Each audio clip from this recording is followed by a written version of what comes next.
السلام علیکم، میں ہوں سجاد حمید یوسف زئی۔ آج کل سوشل میڈیا پہ سپریم کورٹ کے ایک حالیہ فیصلے کو مذہبی بنیادوں پہ کافی زیادہ زیر بحث بنائے ہوئے، اس کی وضاحت ہر بندہ مانگ رہا ہے آج کل۔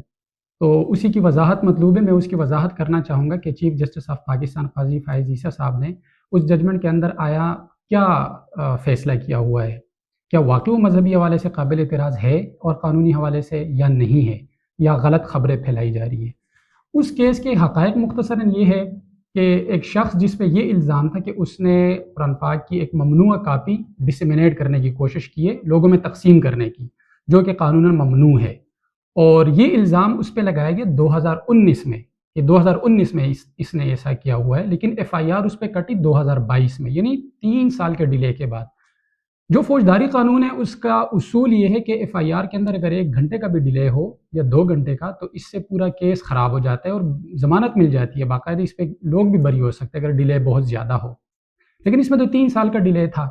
3 سال کے بعد جب یہ کیس رجسٹر ہوا تو اس میں ایسے اوفینسز ایڈ کیے جو 2019 کے بعد 2021 کے اندر ایک ایکٹ کے اندر ترمیم کر کے وہ جرائم شامل کیے گئے تھے، تو انہوں نے وہ بھی ڈال دیے۔ یعنی جو کام جرم نہیں تھا 2019 میں، وہ جرم بنا 2021 میں اور وہ بھی اس پہ ڈال دیے۔ یہ معاملہ تھا۔ تو ایک درخواست اس کیس میں یہ تھی کہ جو چارج فریم کیا گیا ہے اکیوزڈ کے خلاف، وہ ان جرائم کی بنیاد پر ہے جو جرم نہیں تھے 2019 میں، ایک بات۔ دوسری درخواست یہ تھی کہ ضمانت کی، کہ اس شخص نے جو اوفینس کیا ہوا ہے اگر اس کو مان بھی لیا جائے تو اس کی سزا بنتی ہے 6 مہینے، اور یہ کاٹ چکا ہے 13 ماہ، تو اس لیے اپنے کیے سے ڈبل سے بھی زیادہ سزا وہ کاٹ چکا ہے، تو اس کو ضمانت پہ رہا کرے، ٹرائل چلتا رہے، ٹرائل جب چلے گا پروو ہوگا تو اس کے بعد ہی دیکھا جائے گا کہ کیا سزا ہونی چاہیے اور کتنی ہونی چاہیے۔ پہلی درخواست کی حد تک عدالت نے یہ دیکھا کہ قرآن پاک کی اس طرح کی جو ممنوع کاپیاں ڈسیمینیٹ کرنا جس کی تقسیم ممنوع ہو، وہ 1932 میں کرمنل لا امینڈمنٹ ایکٹ تھا، اس ٹائم 1932 کا، اس کے تحت اس کو جرم مانا گیا تھا۔ اس کا سیکشن 5 لگتا ہے، اس کے اندر اس میں چند سال اور وہ سزا تھی، ساری چیز چند ماہ کی سزا تھی، 6 ماہ کی۔ اور پھر 2011 میں ایک ایکٹ آیا قرآن پاک کے پرنٹنگ کے حوالے سے، پھر 2021 میں 2011 والے ایکٹ کے اندر امینڈمنٹ ہوئی، لیکن 2011 سے بھی پہلے ایک ایکٹ آیا تھا 1973 میں قرآن پاک کی پرنٹنگ کے حوالے سے۔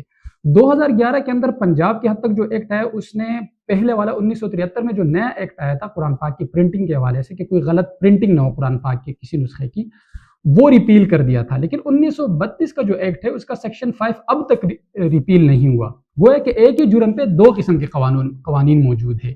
تو اب یہ بھی ایک انسرٹینٹی ہے کہ کون سا قانون اپلائی ہوگا، لیکن اگر ہم مان بھی لیں for the sake of arguments کہ یہ امپلائڈ ریپیل ہے، 1932 کا ایکٹ 2011 کے ایکٹ سے ویسے امپلائڈلی ریپیل ہو چکا ہے، تب بھی 2011 کا جو ایکٹ ہے قرآن پاک کے حوالے سے پنجاب کی حد تک، اس کا جو سیکشن 7 ہے اس میں یہ تو ذکر ہے کہ قرآن پاک کے اندر تحریف کرنا نعوذ باللہ، یا اس کے ٹیکسٹ کو بگاڑنا، کوئی ایسی چیز اس کے اندر شامل کرنا، ایسی تفسیر کرنا جو مسلمانوں کے بلیف کے خلاف ہو، جنرل بلیف کے خلاف، یہ جرم ہے۔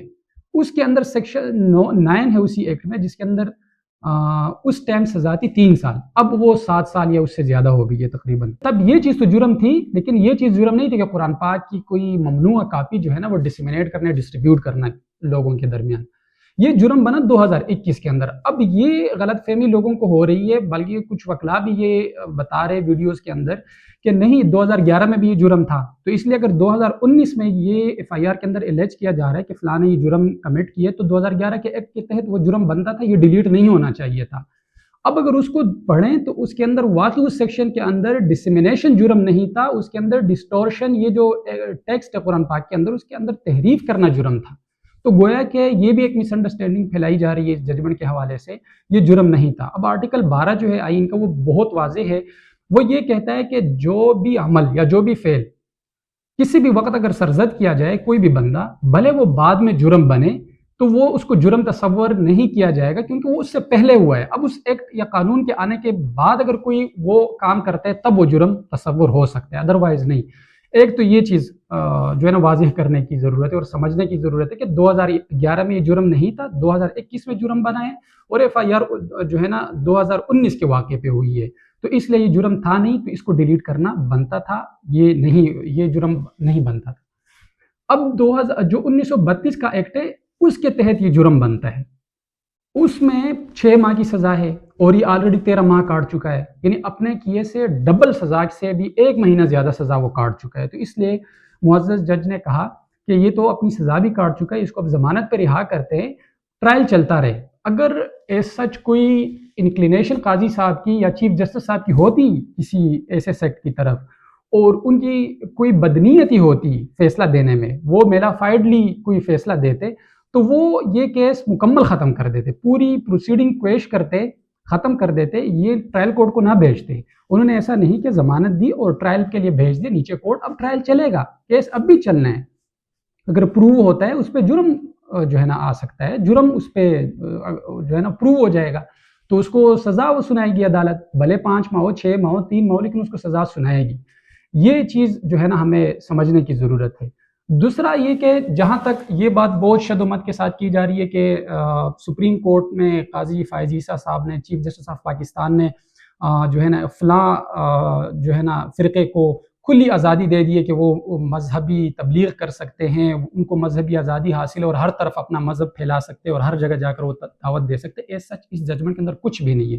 ایک تو یہ سوال یعنی مذہبی آزادی کے حوالے سے جو آرٹیکل 20 اور 22 ہے آئین کا، وہ آرٹیکل یا مذہبی آزادی کا سوال اس کیس کے اندر تھا نہیں، یہ زیر بحث تھا نہیں. یہ چلتے چلتے جج صاحب نے یہ چیز ڈسکس کی ہے، وہ انہیں شاید مناسب سمجھا ہے کہ میں یہ ڈسکس کروں تاکہ لوگوں کے سامنے ایک چیز رکھ دیں وہ کہ فلاں آرٹیکل کا یہ مطلب ہے یا وضاحت ہے. اس کو پاسنگ ریمارکس کہتے ہیں، اس کو اوبیٹر ڈکٹا کہتے ہیں.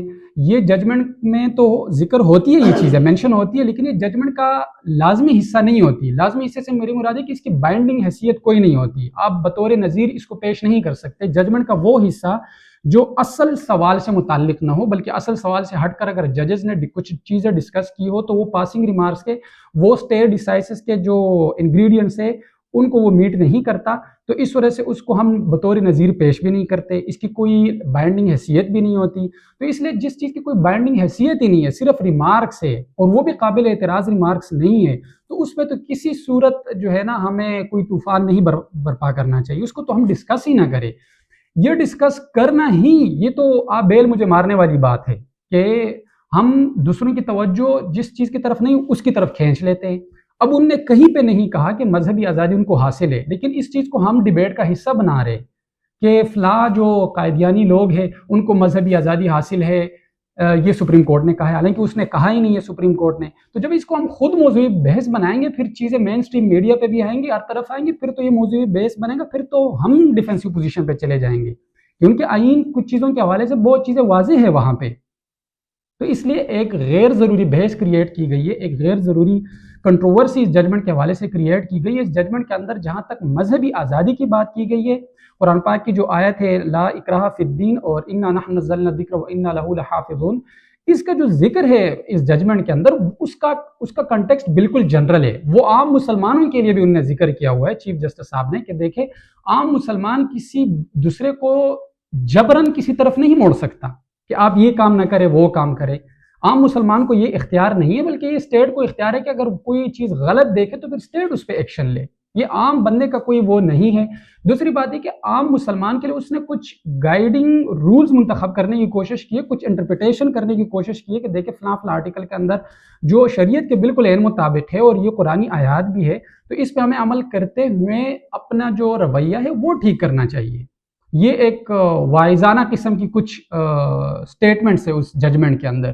اس کو یوں لیا جا رہا ہے کہ جیسے قاضی صاحب نے کسی کو باقاعدہ اجازت دے دی ہے کہ وہ ہر طرح سے انکوالیفائڈلی اپنے جتنے بھی فنڈامنٹل رائٹس ہیں مذہب کے حوالے سے وہ ایکسرسائز کر سکتے ہیں. حالانکہ انکوالیفائڈ رائٹ یہ نہیں ہے، یہ کوالیفائڈ رائٹ ہے. اس کے اوپر بہت ساری کنڈیشنز لگتی ہے، اس کے اوپر بہت سارے شرائط لگتے ہیں، تب جا کر بندہ اس کو ایکسرسائز کر سکتے ہیں. اسی طرح جو فریڈم آف ایکسپریشن ہے وہ بھی انکوالیفائڈ نہیں، وہ بھی کوالیفائڈ رائٹ ہے. دوسری بات یہ کی جا رہی ہے کہ جی اس سے پہلے جسٹس سید منصور علی شاہ صاحب جو بہت ہی لرنڈ جج ہے سپریم کورٹ کے، انہوں نے ایک فیصلہ دیا ہوا ہے اور اس فیصلے میں انہوں نے کہا تھا کہ within 4 corners of the home اندر جو ہے نا قائدیانی لوگ اپنے مذہب کو پریکٹس کر سکتے، وہاں سے باہر نہیں کر سکتے. تو یہاں پہ 2 ججز کا فیصلہ ہے وہ اس سابقہ ججمنٹ کے بھی خلاف جا رہا ہے. اب وہ کیس بالکل مختلف ہے اس سے. اس کے اندر تو باقاعدہ قربانی کا مسئلہ تھا کہ قادیانی لوگوں نے کچھ قربانی کی تھی، وہ بھی گھر کے اندر، کچھ مسلمان دوسرے لوگ گئے، انہوں نے دیکھا کہ یہ قربانی ہو رہی ہے تو انہوں نے جا کر ایف آئی آر کٹوا دی. اب یہ بذات خود جرم ہے کہ آپ نے اگلے کے پرائیویسی جو ہے نا وہ وائلیٹ کی ہے. تو اس پہ معزز جج نے بہت ڈیٹیل کے ساتھ فیصلہ دیا. تو ود ان 4 کارنر کی بات وہاں پہ کی گئی تھی کہ ان کے وہ قربانی ہی ود ان 4 کارنرز ہو رہی تھی. اس کیس کے تو فیکٹس ہی مختلف ہے، اس کیس کے تو فیکٹس ہی الگ ہے. یہاں تو ڈسیمینیشن کی بات ہو رہی تھی، یہاں تو ود ان 4 کارنرز کی بات ہی نہیں ہو رہی تھی. نئی بات جج صاحب نے کوئی کی ہے تو کیوں اس کو موضوعی بحث بنایا جائے جو چیز موضوعی بحث تھی نہیں اس ججمنٹ کے اندر. یہ ایک غلط چیز کو اور ایک غلط ایک بے بنیاد چیز کو موضوعی بحث بنایا جا رہا ہے. ایک کامنٹ آخر میں یہ کہ supreme court practice and procedure act case میں فل کورٹ بیٹھی تھی. فل کورٹ میں قاضی فائز عیسی صاحب نے یہ ججمنٹ کے اندر یہ بات بھی ذکر کر دی کہ جہاں پہ بھی whenever there are two interpretations are possible, the one which conforms with the Islamic injunction shall be adopted. کہ اگر دو انٹرپریٹیشن پاسبل ہو تو وہ جو اسلام اور شریعت قرآن پاک کے زیادہ قریب ہو وہ انٹرپریٹیشن لی جائے گی. یہ بات پورے فل کورٹ کی ججمنٹ کے اندر قاضی صاحب نے لکھی ہے.